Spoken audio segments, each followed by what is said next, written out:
aujourd'hui un invité de marque. Nous remercions Guy Lagache d'avoir accepté de partager ce petit temps avec nous dans la masterclass de Sub de Pub, qui est une version digitalisée.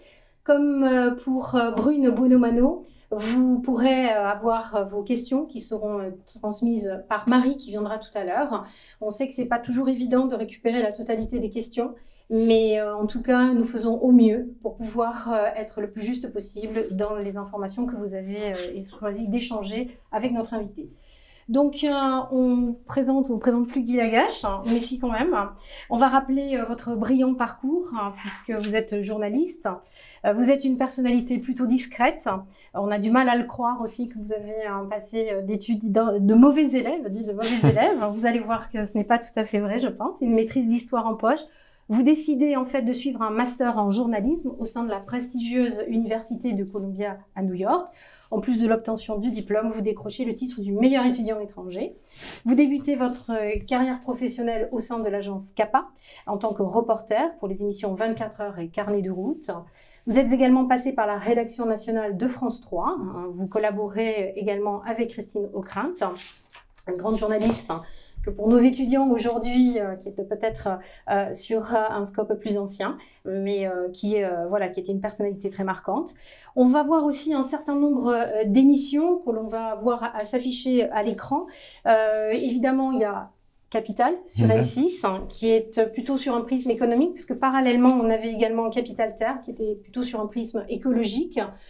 Nous y reviendrons évidemment plus largement. Vous avez créé également une émission présentée par Laurent Delahousse qui s'appelle Le secret d'actualité. En 2009, vous êtes choisi par l'Élysée pour assurer l'interview du chef de l'État, qui était à l'époque Nicolas Sarkozy, aux côtés de Laurence Ferrari, David Pujadas et Alain Duhamel. Quelques années plus tard, vous partez sur la chaîne D8, sur laquelle vous dirigez l'information, les magazines et les documentaires. Et vous êtes également sur Enquête d'actualité et Enquête de solutions. Féru d'histoire, vous créez à l'occasion du 70e anniversaire du débarquement en Normandie une collection de 8 séries au total, une émission intitulée Histoire interdite qui obtient une audience record de 1,7 million de téléspectateurs. Vous passez également par la case Radio France en qualité de directeur délégué aux antennes et de la stratégie éditoriale. Depuis 2020, vous êtes sur la chaîne parlementaire et vous présentez les grands entretiens avec des personnalités et des figures du monde politique, économique et culturel. Vous êtes également romancier puisque vous avez sorti un ouvrage aux éditions Grasset, Une histoire impossible, que vous allez voir également à l'écran. Et puis pour nos étudiants, on va mettre tout de suite un jingle très connu qui devrait pouvoir être mémorisable très très vite. Il s'agit de l'émission de Capital.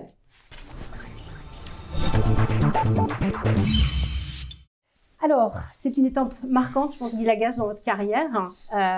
Comment succède-t-on finalement, parce que c'était une émission qui était déjà installée dans le PAF, comment on succède à Emmanuel Chin, qui a été aussi un présentateur très charismatique? Comment on arrive à reprendre l'émission? Bon, d'abord, c'était pas seulement un présentateur charismatique, c'est-à-dire que c'était l'inventeur de l'émission. Donc, la chance que j'avais, c'est que j'ai fait partie de la première génération des reporters à Capital. Donc, quand Emmanuel Chin a créé l'émission, il s'est entouré d'une dizaine de reporters, dont j'étais. Et donc, pendant des années, avant même que je reprenne l'émission, j'ai sillonné les routes de France et un peu du monde pour faire de grandes enquêtes en tant que reporter, journaliste, réalisateur. Donc, si vous voulez, il y avait quelque chose que je connaissais de l'émission, c'était les fondamentaux de l'émission. Donc, dans ces cas-là, ce que vous faites, c'est que vous appuyez ce sur quoi vous êtes assez à l'aise, c'est-à-dire le fond, en vous disant qu'avec le temps, l'aisance en plateau, en tant que présentateur, viendra. Et en l'espèce, j'avais quand même pas mal besoin de temps parce que je suis pas né devant une caméra, comme personne d'ailleurs. Mais en plus, c'était pas mon métier de départ parce que moi, j'étais quelqu'un qui faisait mon métier de journaliste derrière la caméra. Donc, c'est avec le temps, en réalité, que j'ai pu commencer à m'approprier l'émission. Et en revanche, là où je me la suis appropriée sur le fond, c'est que j'avais un point de vue sur ce que je pensais qui était important pour le téléspectateur, qu'on pouvait apporter de façon un peu nouvelle par rapport à ce qui avait été fait en son temps dans la première phase de Capital présentée par Emmanuel Chin. Et en gros, si vous voulez, là où Capital au départ était une émission qui décryptait l'économie à travers la vie des gens qui font l'économie, j'ai essayé de positionner l'émission dans une émission qui soit plus liée à l'actualité économique, c'est-à-dire qui soit dans ce qui nous concerne de façon immédiate par rapport à l'actualité, et d'en faire quelque chose beaucoup plus ancré dans ce que j'appelle l'actualité au sens large du terme, plutôt que simplement ce qu'il faut savoir sur l'économie, pour faire évoluer l'émission dans quelque chose qui soit plus en lien encore avec mon urgence en tant que citoyen. D'accord. Et du coup, est-ce que vous avez un souvenir assez marquant de cette émission? Un souvenir qui vous a... J'en ai plein. Plein en tant que journaliste de terrain, plein en tant que rédacteur en chef, présentateur. Il y avait quelque chose d'exceptionnel de pouvoir, comment dirais-je, être impactant sur la vie des gens par le prisme de l'économie et non pas de la société. La plupart des magazines d'information avant l'arrivée de Capital racontaient la société. On considérait, et moi-même je le considérais en étant étudiant, puisque je m'étais toujours dit qu'il y avait deux domaines dans le journalisme que je voulais surtout pas traiter, c'était le sport et l'économie. Donc, comme quoi, je me suis un peu planté, mais pourquoi? Parce que j'avais l'impression que c'était un truc qui était réservé uniquement à des gens qui étaient des experts, qui comprenaient l'économie, que c'était un sujet qui m'était inaccessible. Et ce en quoi ça a été révolutionnaire, c'était que cette émission me permettait de comprendre en gros l'économie à travers ceux qui la font. Donc en fait, c'est-à-dire aussi bien que ceux qui produisent les biens que je vais consommer, que ceux qui les consomment, que ceux qui les distribuent, et en étant dans le point de vue de chacun de ces personnages-là, quel que soit le sujet, vous découvrez les difficultés, vous découvrez les enjeux, vous découvrez les écueils, et c'est comme un film. Et donc tout d'un coup, l'économie devient le film de la vie où il y a plein de problèmes qu'il faut résoudre pour arriver au but. Donc, à partir de là, à tous les niveaux de la fabrication de l'émission, que ce soit pour réaliser un sujet, que ce soit pour imaginer une émission et un editing, avec une rédaction, de dire ici on essayait d'aller apprendre cela en se posant des questions sur les choses, ou que ce soit aller sur le terrain en tant que présentateur pour aller faire découvrir des aspects de la mondialisation qui n'étaient pas forcément connus. C'est ça qui m'a nourri pendant près de 15 ans, donc des souvenirs, j'en ai beaucoup. Vous considérez que Capital a été vraiment un pivot, un moment très important dans votre carrière journalistique? Dans ma carrière, oui. Je pense même dans l'histoire de l'information, dans la façon de raconter des histoires, je pense que ça a été un marqueur fort. Mais il y a eu d'autres émissions. Tout à l'heure, vous parliez de 24 heures. 24 heures a été un marque, qui était donc diffusé sur Canal, qui a été un marqueur fort dans la façon de raconter les histoires. Capital l'a été aussi. Et évidemment, ça l'a été dans ma vie parce que j'ai compris que le décryptage et la logique intellectuelle de raconter une histoire à travers des gens, mais pas simplement pour raconter leur vie, mais pour essayer de raconter derrière ça des systèmes, pouvait non seulement s'appliquer à l'économie, ça pouvait s'appliquer à l'écologie, donc on a créé Capital Terre, mais ça peut s'appliquer à plein d'autres choses, c'est-à-dire que ça peut s'appliquer à la politique, à l'histoire. Vous parliez de Histoire interdite.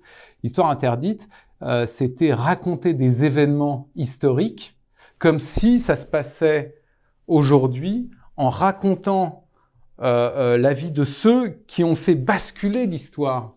Donc, quand vous racontez le débarquement en Normandie, vous êtes du point de vue de Churchill et de ces hommes qui vont faire en sorte que le débarquement qui, sur le papier, est en fait une mission suicide parce que vous avez beaucoup d'Allemands qui sont logés de l'autre côté de la Manche et qui attendent a priori les Alliés débarquant sur les plages de Normandie qui sont à découvert.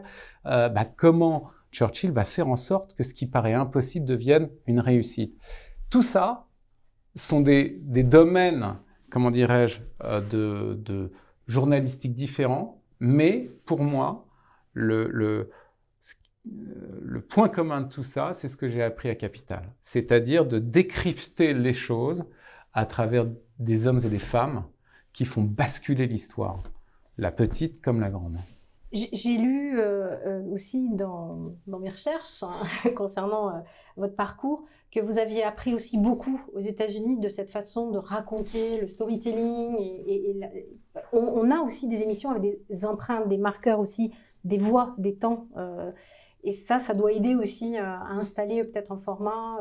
Ce qui est certain, c'est que votre question est intéressante parce que les choses ne sont pas venues dans ma vie par hasard. C'est-à-dire que j'avais évidemment un goût pour cela qui s'est formalisé à travers Capital, mais qui était initialement présent quand je suis allé aux États-Unis apprendre le journalisme à l'Université de Columbia, parce que précisément la presse américaine, et notamment les magazines de presse écrite, racontent des histoires exactement sur ce système-là, sur ce fonctionnement-là, sur ces bases-là.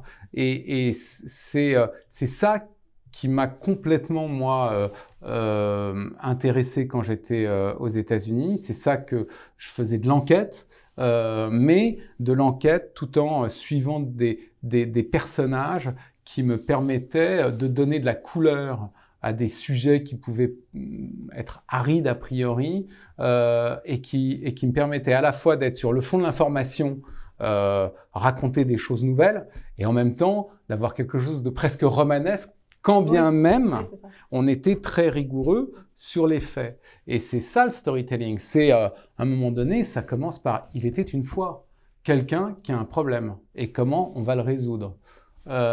Et c'est vrai que j'ai appris ça aux États-Unis.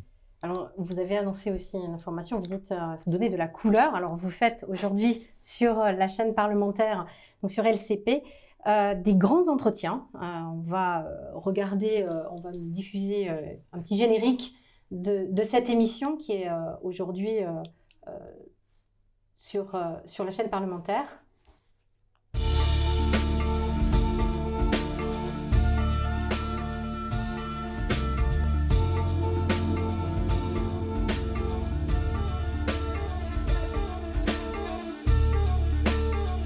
Maurice Lévy, bonjour.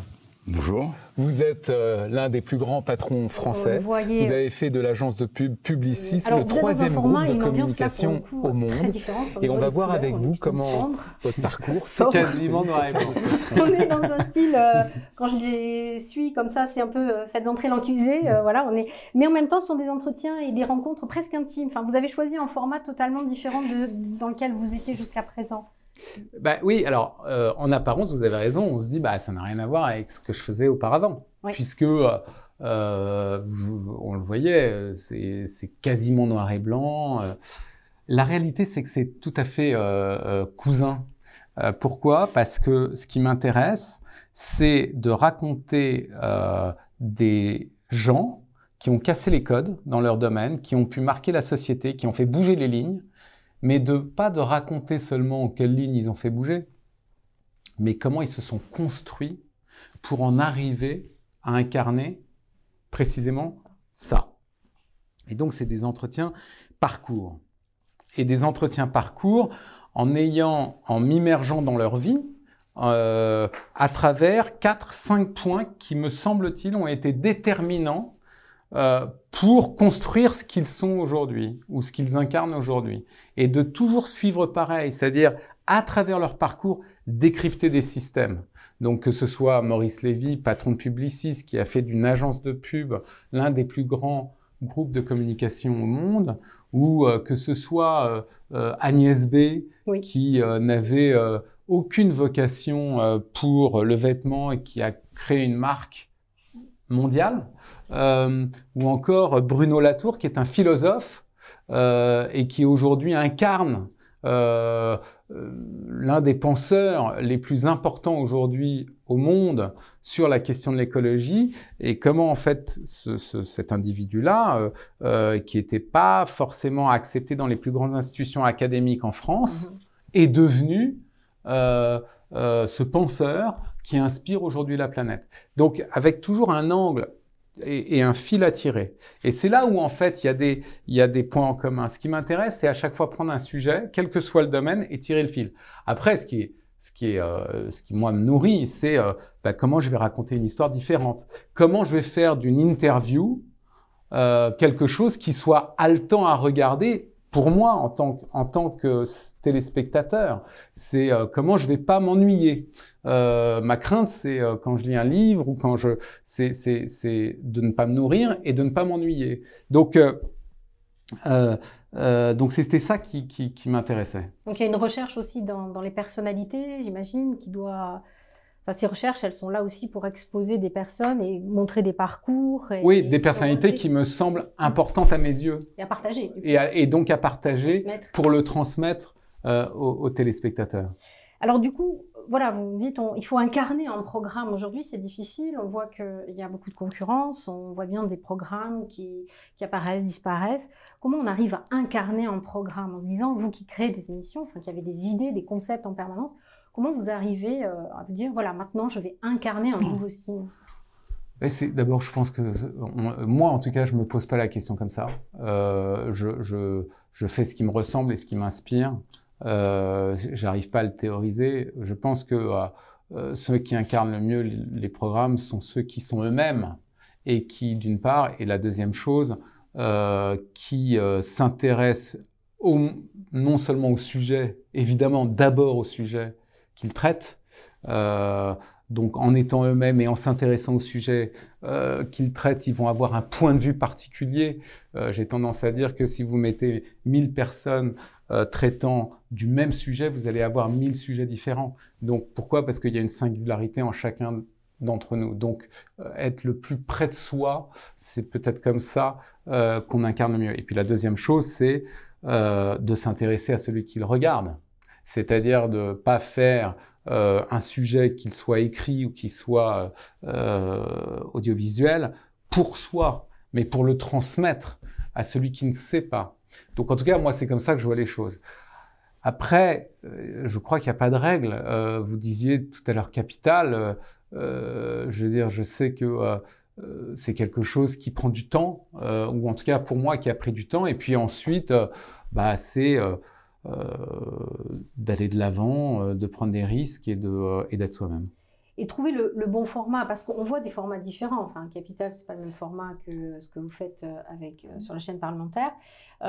Comment on arrive aussi à trouver le bon format, l'adaptation? Parce que faire des entretiens, ça prend un temps, mais décrypter, ça en prend un autre. Comment on arrive à concevoir dans cet univers du monde de l'audiovisuel qui est quand même très encombré aussi aujourd'hui, comment on arrive à trouver finalement son créneau et celui qui va peut-être mieux correspondre? C'est très difficile. D'abord, pourquoi c'est difficile? Parce que, alors, il y a deux choses. Il y a le linéaire et le délinéarisé. À la télévision linéaire, vous avez un nombre limité de canaux, limité de cases. Donc, à partir de ce moment-là, vous avez forcément plus de propositions de programmes que de places disponibles. Donc, évidemment, c'est difficile. C'est d'autant plus difficile que vous pouvez pas être... Je dis ça, j'ai été diffuseur. Donc, quand vous créez un programme et que vous n'êtes pas diffuseur, c'est d'être en phase avec ce qu'il ou elle cherche. Être en phase avec ce que ces téléspectateurs cherchent. Donc ça, c'est complexe. Donc évidemment, et puis c'est d'essayer de capter l'air du temps et je pense que aussi d'être dans ce qui nous semble être le plus intéressant. Mais il n'y a pas de règle. Enfin, jusqu'à présent, il n'y a pas de règle. Après, il y a sur les plateformes, les algorithmes qui remplissent leur rôle sur des typologies de sujets qui sont plus en phase avec ce que recherchent les plateformes. Ça, c'est une autre manière d'adresser les sujets. Mais au-delà de ça, je veux dire, c'est une industrie du prototype, la télévision. Ce qui en fait une industrie passionnante. moi, j'ai eu de la chance de créer un certain nombre de programmes, vous en avez cité certains, mais pour un nombre bien supérieur que j'ai rédigé et créé dans ma tête. Parce que même Frédéric Lopez, par exemple, qui disait qu'il avait, quand il avait créé son émission En Terre Inconnue, quand il est allé la proposer, il disait que c'était très difficile à faire accepter. Enfin, c'est vraiment une démarche commerciale aussi, parce que derrière, je pense que l'audimat est très important et que les chaînes y sont très attentives, donc ça doit être extrêmement complexe. En plus, il faut comprendre le point de vue d'une chaîne. Moi, j'ai été directeur de l'info et puis j'ai été aussi directeur des programmes. La nature a horreur du vide. Et à la télévision, il n'existe pas de cases non remplies. Voilà, c'est comme ça, il n'en existe pas.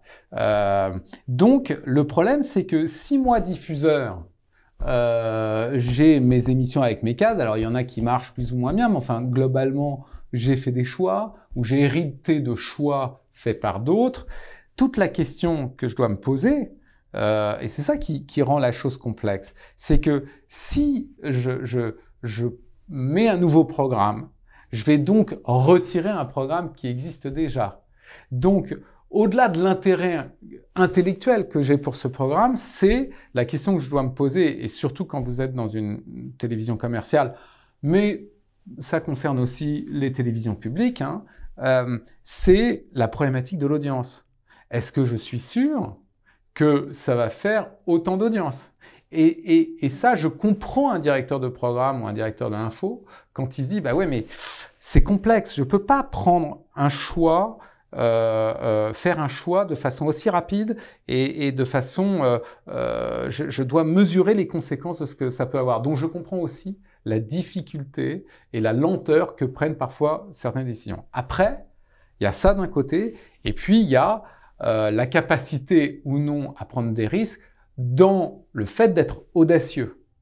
Et alors, vous avez en effet des producteurs, des animateurs qui ont pu créer des programmes qui étaient tout à fait nouveaux, oui, et qui ont attendu des mois, parfois davantage, pour pouvoir les retrouver à l'antenne et les mettre à l'antenne. Parfois, au début, on vous dit bah non, et puis en fait, vous revenez et puis on vous dit oui, ou alors vous le modifiez. Donc, ce que je veux dire, c'est que c'est diablement complexe. Et en plus, bon, ça va vraiment dans le thème que nous avons cette année, hein, c'est comment se réinventer, parce que la télé, elle doit se réinventer, il faut surprendre aussi. Et en même temps, laisser un programme s'installer, on voit bien, c'est pas toujours évident. Aujourd'hui, une émission, elle est conçue aussi comme une marque. Finalement, il faut qu'elle s'installe. On a des émissions qui ont une temporalité aussi, mais aussi qui dans notre mémoire, enfin, elle est là. On pense à Élise Lucet, voilà, on s'est bien raccroché à un certain nombre de choses. Et donc, il y a du branding derrière. Et je pense qu'aujourd'hui, quand elles sont conçues, ces émissions, il y a quand même on vend un produit aussi pour la chaîne. Ça ne doit pas être évident non plus systématiquement. Et on choisit aussi ses chaînes, j'imagine, par rapport à ce qu'elle est, ce qu'elle vise comme... Oui, alors après, moi, que ce soit un journal, un magazine ou un programme télé, il y a un moment donné, s'il est ni lu ou pas vu, il n'a pas de sens. Honnêtement, il faut faire autre chose. Donc, on fait... Une émission qui marque. Oui, non, mais il faut qu'on fait la télévision pour qui? Pour ceux qui la regardent. On ne le fait pas pour soi. Donc, que ce soit un produit qui soit vendu, marketé, mais c'est tout à fait normal. Au contraire, d'avoir une promesse éditoriale, de pouvoir l'afficher, de pouvoir la faire entendre, que ça soit clair, qu'elle corresponde évidemment, mais ça c'est plus du point de vue du diffuseur, à la promesse éditoriale de la chaîne, qu'elle s'inscrive dans quelque chose de plus global et qu'il faille mettre les moyens nécessaires pour y parvenir, c'est normal parce qu'aujourd'hui, encore plus aujourd'hui qu'il y a 10 ans, la concurrence n'est pas uniquement entre les chaînes, elle est entre le reste du monde. Et le reste du monde, il est où? Il est là-dessus, c'est-à-dire il est sur le téléphone. Donc c'est le digital le sujet. Donc comment en gros se singulariser dans un océan de contenu et cet océan étant le digital. parce qu'en réalité, les chaînes y font face. Donc, pour cela, vous devez avoir évidemment un programme qui est puissant, incarné par quelqu'un de puissant, et en même temps avec une promesse éditoriale qui elle-même est puissante. En plus, un programme aujourd'hui, on peut le revoir quand on veut. Il y a, finalement, on parlait tout à l'heure de la grille de programmation, mais on peut le regarder à tout moment, 24 heures sur 24, 7 jours sur 7. Donc là aussi, ça remet peut-être aussi une nouvelle façon, un mode de pensée dans les conceptions d'émissions, puisque les grilles de programme, elles ne s'arrêtent pas juste à la diffusion le jour J. Et donc, cette possibilité de replay. Elles commencent même sur le digital de plus en plus. À un moment donné, elles ont une diffusion sur le linéaire et ensuite leur vie se poursuit dans le délinéarisé. Donc, évidemment, on ne pense plus les programmes simplement comme une émission qu'on va voir à une heure donnée et ensuite qui disparaît. C'est une vie qui est beaucoup plus longue. Et du coup, les journalistes aujourd'hui utilisent plusieurs plateformes pour communiquer, faire leurs émissions. On a le cas par exemple de Samuel Etienne qui a beaucoup fait parler de lui avec la plateforme Twitch. Vous en pensez quoi, vous, aujourd'hui, comme ça, de cette mutation? Est-ce que c'est inexorable? On va aller vers ça. Alors, il y a Twitch, demain, ce sera peut-être autre chose, mais est-ce que ça s'intègre aussi dans la conception d'une émission ou on verra Non, je pense que c'est nécessaire. Je pense qu'il faut aller là où le public que l'on cherche, où il se trouve. Donc, il faut aller chercher, il faut aller trouver le public là où il est. Donc, quand vous êtes sur des publics qui ont entre 15 et 25 ans, et d'aller leur apporter de l'information et un regard sur l'information, je trouve ça tout à fait cohérent d'aller sur une plateforme comme Twitch. Et je pense que ça a vocation à se développer, ce genre de choses. Et c'est souhaitable. C'est souhaitable pour plein de raisons. D'abord parce que c'est pas parce qu'il y a des canaux différents qu'il faut se dire qu'on ne peut plus aller faire notre métier sur ces canaux-là. C'est que de la distribution. La deuxième chose, c'est que c'est d'autant plus important, après, c'est le type d'émission qui est important, mais c'est d'autant plus important d'aller adresser ces différents carrefours d'audience-là qu'on est dans un monde où la désinformation est de plus en plus forte. Donc, il y a un moment donné, il faut aller se faire entendre là où les consommateurs d'informations sont susceptibles d'être. Surtout ceux qui sont le plus éponges à des contenus qui peuvent être frelatés, qui peuvent être des fake news, etc. Donc, non, c'est déterminant. Après, toute la question, c'est comment trouver un modèle économique pour cela. Parce que l'information n'est pas gratuite, parce qu'elle coûte de l'argent.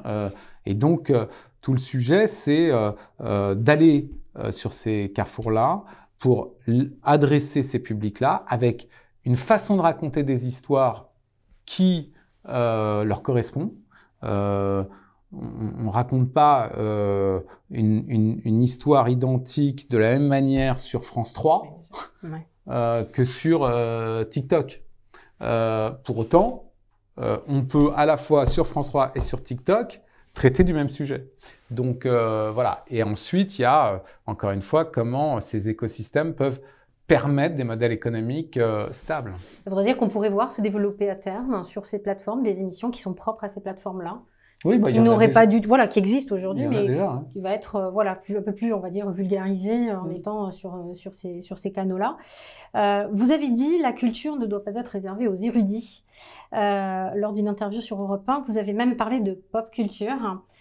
Comment donner à nos étudiants qui nous regardent l'envie d'aller toujours plus loin aussi dans la culture pour incarner aussi des choses, mais mettre l'accent sur la culturation, on peut parler. Moi, j'ai un mot pour ça, mais que je m'applique à moi-même, c'est, vous allez me trouver un peu bizarre, mais c'est pourquoi. Dès que je me pose une question, je m'interroge en me disant pourquoi ceci, pourquoi cela, ça me pousse à aller m'instruire. Et au fond, ça démarre comme ça. C'est la curiosité qui est le démarrage, me semble-t-il, de mon acculturation, de ma volonté de m'instruire. C'est pour cette raison-là que j'ai fait ce métier. Vous disiez que j'étais mauvais élève. Oui, j'étais mauvais élève. Non, mais c'est vrai. Dit, hein. Oui, oui, mais c'est tout à fait vrai. Quand j'étais dans les petites classes et jusqu'au collège, enfin au quatrième, j'étais plutôt mauvais. Mais je compensais mes lacunes dans le système scolaire par une très grosse curiosité. Donc, ce qui fait que vous entretenez à la fois cette espèce de complexe de dire, bah, vous avez pas la culture générale d'un type qui a été, qui a eu un cursus scolaire suffisamment solide dans les petites classes, mais en ayant toujours en tête de s'interroger, de pousser le questionnement et de faire preuve de curiosité, bah, tout d'un coup, vous avez l'impression d'apprendre en permanence. Et la chance que j'ai, c'est d'en avoir fait mon métier, donc de gagner ma vie en posant des questions, ou en se posant des questions. Et pour moi, il est là le processus d'acculturation. Et c'est ça qui est important pour moi. C'est pour ça que je pense que non, la culture ne doit jamais être réservée aux érudits. Sinon, ça sert à rien. Donc voilà, ça c'est vraiment important parce que dans tous les domaines que vous avez couverts aussi, il y a des domaines que vous connaissiez sans doute beaucoup moins. Et c'est à force d'aller chercher les informations, d'aller s'engager finalement sur des terrains difficiles. Quand j'interviewe un philosophe, comment dirais-je, comme c'était le cas il y a quelques semaines, sur la problématique de la philosophie et de la science, c'est un domaine que je ne connais pas. Mais en revanche, moi, ce qui va m'intéresser, c'est de le comprendre. Donc, je vais m'obstiner à essayer de comprendre ce que cette personne a inventé dans le domaine de la philosophie, en quoi ça a été marquant et qu'est-ce que ça change pour moi en tant qu'individu que ce type ait fait ça ou pas.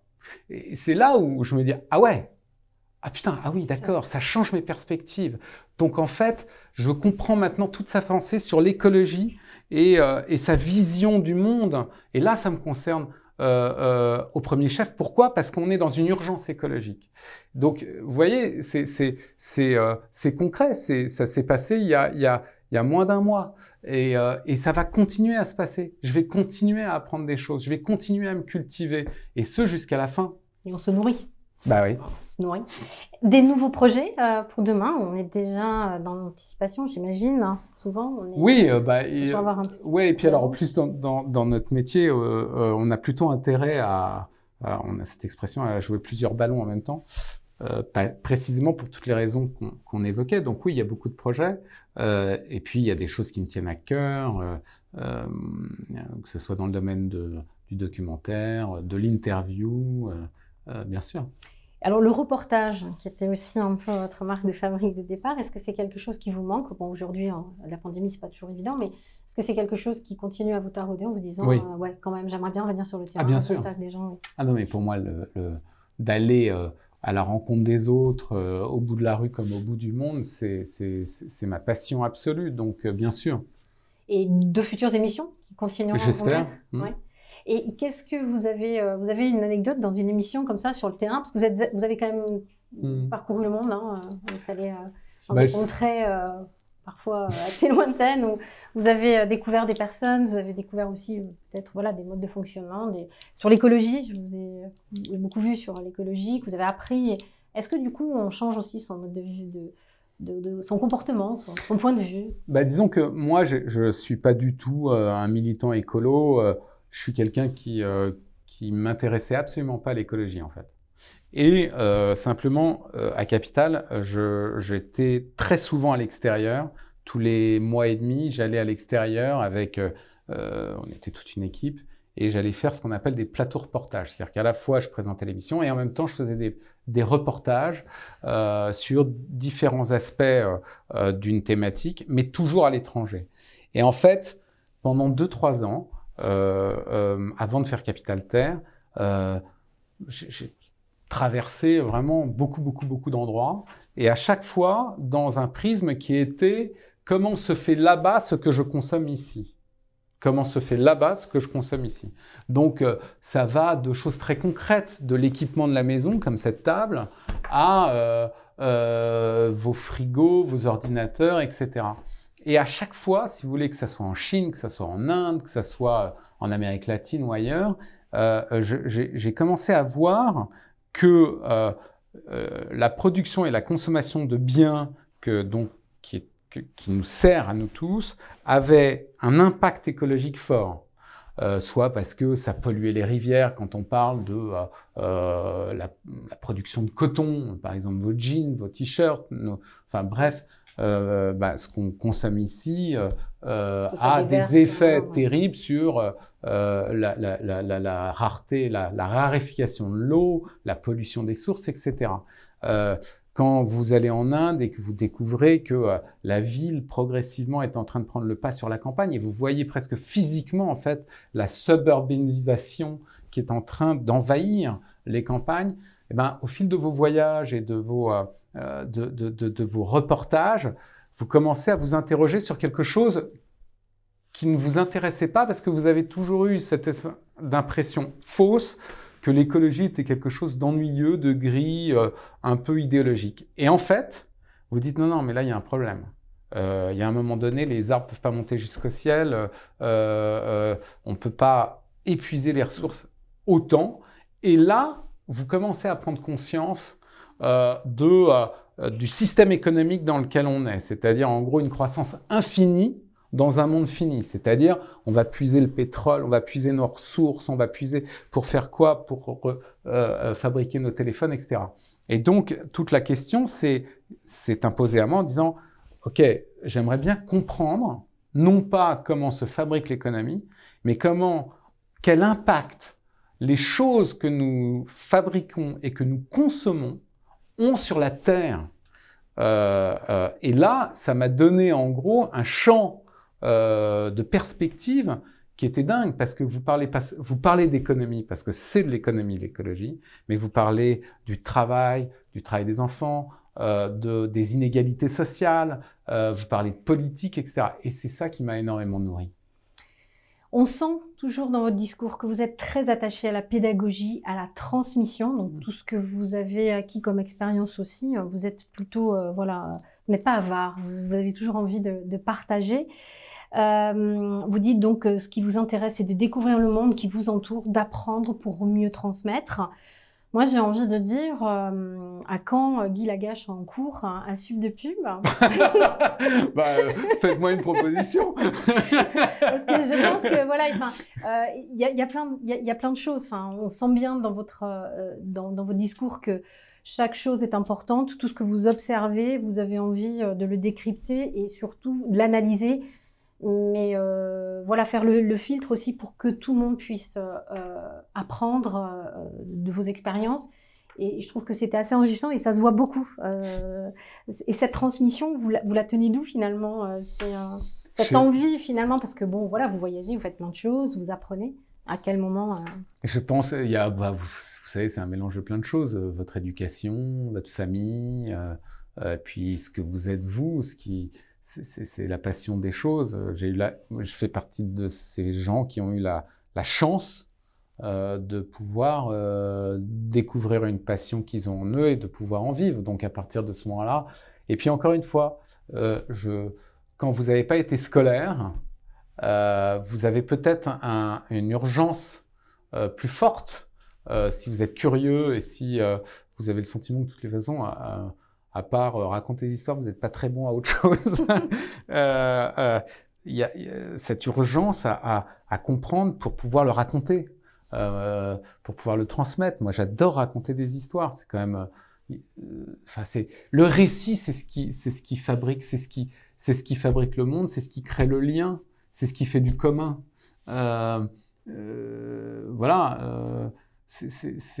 Pour moi, c'est l'essence, quoi. Et le récit, on le retrouve pour nos étudiants qui sont en communication aussi, dans tout ce storytelling, ce que vous dites.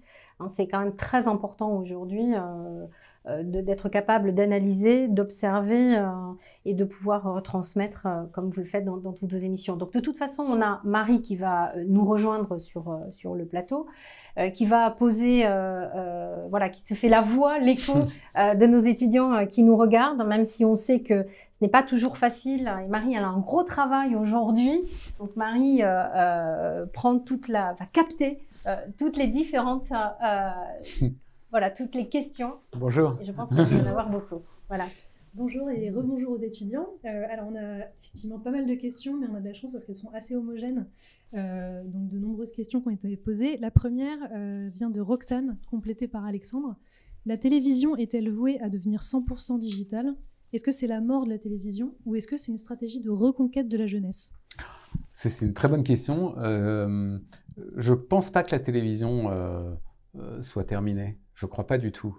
D'ailleurs, il suffit de regarder les audiences. Vous avez quand même chaque jour des millions de téléspectateurs qui sont rassemblés pour regarder la télévision. Donc, c'est la preuve que ça reste un objet de curiosité encore très fort. En revanche, je pense qu'elle se réinvente. Elle va se réinventer. On en parlait tout à l'heure. Elle est obligée de se réinventer. Pourquoi ? Parce que vous avez des segments de population qui regardent beaucoup moins la télévision qu'ils ne le regardaient avant. On prend les jeunes. La télévision n'est plus, comment dirais-je, l'objet familial indispensable comme il l'était il y a encore 10 ans. Donc, ça vous oblige, quand vous fabriquez des programmes, à prendre en compte cette réalité-là. Donc voilà, d'ailleurs, vous voyez qu'il y a des mouvements qui sont lancés sur ce qu'on appelle la plateformisation des contenus. Donc quand vous avez les différentes chaînes de télévision françaises qui s'allient ensemble pour créer une plateforme, quand vous voyez la consommation des plateformes, forcément, ça oblige la télévision à se réinventer. Oui, et alors il y a eu aussi énormément de questions, notamment par Aaron, Audelin, Carla et Lisa, sur un sujet sur lequel vous avez déjà répondu, qui est justement cette plateformisation avec des nouveaux médias sur Twitch, avec l'arrivée de Samuel Etienne. Donc du coup, on ne repassera pas sur cette question, mais juste sachez qu'elle a été posée de nombreuses fois. Alors, une question pratique qui nous vient de Ilham, qui demande des conseils pour se démarquer en tant que journaliste aujourd'hui, alors que le métier est bouché. Mais je le comprends. Je comprends. En fait, ça me rappelle des choses très personnelles qui sont, à mon avis, vachement importantes. C'est la seule chose qui peut faire tenir un journaliste à rester journaliste, ou à vouloir le devenir malgré les difficultés, c'est de toujours bien savoir pourquoi on veut être journaliste. Parce que, franchement, il y a plus souvent de raisons de lâcher que de tenir. Et je veux dire, par là, quand j'ai commencé, c'était difficile également. Alors, c'était l'inverse. Moi, c'est-à-dire qu'il y avait très peu de chaînes de télévision. Et il y avait il y avait très peu de magazines. Donc, si vous vouliez, vous aviez beaucoup de demandes et peu d'élus. Donc, vous aviez des embouteillages à chaque porte. Et il y en avait qui étaient forcément meilleurs que vous, qui étaient préférés, etc. Là, aujourd'hui, c'est encore différent. C'est que vous avez énormément de vecteurs, de contenus, mais il n'y a pas un rond. Donc, bon an, mal an, comment on fait ? Quand je dis il n'y a pas un rond, c'est une caricature, mais c'est plus difficile qu'avant. Je veux dire que moi, je me souviens à l'époque, et vous savez, parfois, il m'arrive de me remémorer ça, même aujourd'hui, c'est de dire pourquoi je suis là, pourquoi je veux faire ce métier, qu'est-ce qui fait que ça me tient à cœur, parce que derrière cela, c'est qu'est-ce que j'ai à dire, qu'est-ce que je veux comprendre, quel est le point de vue que je veux développer. Et ce qui n'est pas une réalité aujourd'hui peut-être, dans le jeune journaliste que je suis, ou l'ancien journaliste que je suis, à force de ténacité, de détermination, de foi dans ce qu'on fait, ça finira par payer. Je pense que ce qui nous challenge, c'est les raisons profondes, les bonnes raisons pour lesquelles on fait ce métier. Je crois que c'est ça qui fait qu'à la fin, c'est ça qui fait qu'on y arrive. C'est les bonnes raisons qui font ce métier. Il m'est arrivé de rencontrer des gens, certains avaient cette foi-là, d'autres étaient mus peut-être davantage par un statut, un besoin de reconnaissance, etc. C'est très dangereux parce que, si vous voulez, alors encore plus dans la télévision qu'ailleurs, mais vous êtes une star le lundi, vous êtes rien le vendredi, et heureusement, il y a une semaine qui recommence. Donc, le côté, la quête de la reconnaissance, c'est totalement illusoire. En tout cas, c'est un château de cartes, c'est de la poudre aux yeux. Donc, s'accrocher aux bonnes raisons qui font qu'on veut faire Je crois. Enfin, en tout cas, c'est ce que je me dis, moi. Très bien. Alors, une question de Margot, cette fois-ci. Quel est votre point de vue sur l'infotainment, donc avec des médias de type Combini, Melty? Est-ce que, selon vous, c'est un nouveau moyen d'informer ou est-ce que c'est un appauvrissement de l'enquête journalistique? Je pense que j'ai pas de dogme. Je pense que l'infotainment a sa place. C'est toujours pareil, c'est quelle est la qualité de l'information qu'on me délivre. J'ai toujours cru qu'une information, si à un moment donné, elle ennuie les gens, c'est mort. C'est vain. C'est comme un prof qui fait un cours super chiant. Putain, on n'a pas envie de l'écouter. C'est tout, c'est la même chose. C'est pareil, c'est qu'à un moment donné, on a une responsabilité, c'est de raconter une histoire qui soit haletante. Après, c'est jusqu'où on pousse le curseur. Donc, toute la question est dans l'équilibre des choses. Mais par nature, je ne considère pas que l'infotainment est quelque chose qui est à proscrire. Très bien, merci. Une question de Dorine. Que pensez-vous de la place des femmes au sein des magazines de société, par exemple Capital, Zone Interdite, avec Ophélie Meunier, qui présente actuellement? C'est une question très pointue. Je pense que la place des femmes doit être encore beaucoup plus grande, je dirais, à la tête des médias, dans l'incarnation des magazines. En même temps, moi, je sais que j'ai beaucoup recruté ces 15 dernières années et je sais que j'ai beaucoup féminisé les rédactions. J'avais pas du tout... c'était pas un acte militant en me disant il faut qu'il y ait plus de femmes. Je le dis avec beaucoup d'honnêteté. J'aimerais pouvoir le dire, mais c'est pas ça. Ce qui s'est passé, c'est que j'ai trouvé que les femmes étaient meilleures. C'est très simple. À Capital, notamment, on avait plus de 50% de la rédaction qui était féminine, alors qu'à l'époque, au tout début, c'était plutôt l'inverse. Alors, c'est pas parce que l'époque d'avant était contre les femmes, c'est parce qu'il y a un moment donné, vous avez eu plus de femmes dans les écoles de journalisme, donc, et elles se sont révélées plus accrocheuses, plus rigoureuses, plus déterminées, et moi, voilà, et j'ai même dans les postes de cadre et de direction que j'ai pu nommer, j'ai nommé beaucoup de femmes. Ok.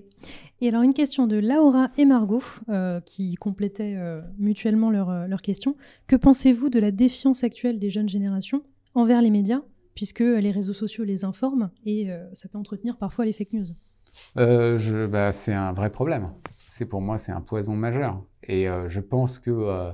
alors là, pour le coup, je pense qu'il y a un devoir de la part de l'Éducation nationale, c'est d'amplifier les programmes d'éducation aux médias. C'est essentiel parce que derrière ça, vous avez des problématiques de démocratie, vous avez des problématiques de perspective sur des sujets de société majeurs.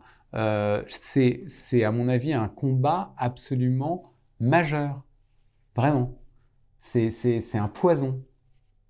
Ok, très bien. Et alors, une dernière question peut-être, mais qui reprend globalement l'ensemble de votre conférence, c'est quels sont les nouveaux médias et quels seront finalement les médias de demain? C'est difficile de répondre à cette question. Ce qu'on sait, c'est qu'il va y avoir une part toujours plus forte faites au digital. Après, s'agissant de la télévision, je pense, j'ai déjà répondu, je pense que la télévision a son rôle qui doit continuer d'être joué comme média linéaire, mais le linéaire ne suffira pas. Toute la difficulté, ça va être comment continuer à, quand on fait des médias, à trouver un modèle économique par rapport à une audience qui s'effrite et qui se fragmente, si vous voulez. C'est ça le sujet. Et c'est tout le... Mais c'est difficile de pouvoir vous répondre, à vous dire, bah voilà, ça sera ça le média de demain. Compliqué. Merci d'avoir répondu à nos questions. Je vous en prie. Bonne soirée à tous. Merci infiniment pour ce partage. Merci Marie. Et merci à vous. À demain. Bonne soirée.